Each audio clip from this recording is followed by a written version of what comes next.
बच्चों अब हम गर्भनिरोधक की दूसरी विधि पढ़ रहे हैं, वादा विधियाँ यानी कि बैरियर मेथड्स। मैं आपसे एक सवाल पूछता हूँ, ऐसी कौन सी विधि है जो गर्भ से भी बचाती है और एचआईवी जैसे यौन रोगों से भी? तो इसका उत्तर है हाँ। सही जवाब है कंडोम। और कंडोम आता है बैरियर मेथड में। इट्स क्लियर बच्चों। तो अब बात आती है बैरियर मेथड क्या होती हैं। तो ध्यान से समझिए बच्चों। बैरियर का मतलब है रुकावट या बाधा। इस विधि में हम शुक्राणु यानी स्पर्म को अंडाणु यानी कि ओवम तक पहुंचने से रोकते हैं। अगर शुक्राणु अंडाणु तक नहीं पहुंचेगा तो फर्टिलाइजेशन नहीं होगा और गर्भ नहीं ठहरेगा। यानी यह विधि फिजिकल बैरियर बनाकर काम करती है बच्चों। It's clear. अब बात कर लेते हैं इसके प्रकार के। यह बहुत महत्वपूर्ण बात है क्योंकि एग्जाम में यहीं से आते हैं। बैरियर मेथड के 5 मुख्य प्रकार हैं, male condom, female condom, diaphragm, cervical cap, spermicides. इन्हें याद रखने की एक ट्रिक है बच्चों, MFDCS। इट्स क्लियर बच्चों।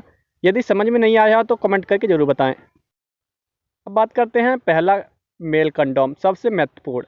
यह सबसे ज़्यादा उपयोग की जाने वाली विधि है। यह पतली लेटेक्स की बनी थैली होती है।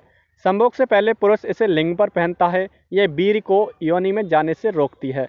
सबसे महत्वपूर्ण बात यह है कि यह HIV और अन्य STD से भी सुरक्षा देती है, इसलिए इसे कहते हैं डुअल प्रोटेक्शन मेथड। यदि बात आती है डुअल प्रोटेक्शन मेथड की तो इसे मेल कंडोम में डिनोट करते हैं। It's clear. दूसरा है फीमेल कंडोम। यह योनि के अंदर लगाया जाता है और यह पॉलीयूरेथीन से बना होता है। पुरुष कंडोम का विकल्प है। यदि पुरुष कंडोम ना हो तो फीमेल कंडोम लगाकर उपयोग किया जाता है। It's clear. अब बात कर लेते हैं डायाफ्राम और सर्वाइकल कैप की। यह सर्विक्स यानी गर्भाशय ग्रीवा को ढक देते हैं, स्पर्म को यूट्रस में जाने से रोकते हैं। अक्सर स्पर्मिसीड्स के साथ उपयोग किए जाते हैं। ये डायाफ्राम और सर्वाइकल कैप हैं, यह स्पर्मिसीड्स के साथ उपयोग किए जाते हैं बच्चों। It's clear. अब बात करते हैं स्पर्मिसीड्स की। स्पर्मिसीड्स क्या होते हैं बच्चों? रासायनिक पदार्थ होते हैं, स्पर्म को निष्क्रिय या नष्ट करते हैं। अकेले कम प्रभावी होते हैं। इन्हें अन्य विधियों के साथ ज़्यादा प्रभावी माना जाता है बच्चों। It's clear. अब इन विधियों के एडवांटेज यानी फ़ायदे देख लेते हैं क्या क्या होते हैं। हार्मोन का उपयोग नहीं, तुरंत प्रभाव, STD से सुरक्षा यानी विशेषकर कंडोम आसानी से उपलब्ध हो जाते हैं। अब इन विधियों के डिसएडवांटेज यानी नुकसान देख लेते हैं। हर बार सही तरीके से उपयोग जरूरी है। गलत उपयोग से फेलियर हो सकता है। कुछ लोगों को लेटेक्स से एलर्जी हो सकती है। यही इनके दुष्प्रभाव यानी नुकसानदायक हैं।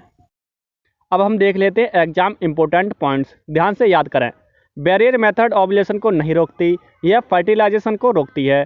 डुअल प्रोटेक्शन मेल कंडोम होता है। हार्मोन का उपयोग नहीं होता। लोगों को लेटेक्स से एलर्जी हो सकती है। इट्स क्लियर बच्चों। यहाँ तक समझ आया हो तो बताएं। ठीक है, आगे बढ़ाते हैं। तो ओवरऑल कंक्लूजन निकल कर आता है, बैरियर मेथड एक सुरक्षित और व्यवहारिक विधि है, विशेषकर तब जब गर्भ के साथ साथ STD से भी बचाव करना हो। एग्जाम में यह टॉपिक बहुत बार पूछा जाता है, इसलिए इसके प्रकार और मैकेनिज्म जरूर याद रखें। यदि वीडियो थोड़ा भी इन्फॉर्मेटिव लगा हो तो वीडियो को लाइक करें, चैनल को सब्सक्राइब करें और सभी विद्यार्थी को यह टॉपिक ज़रूर शेयर करें।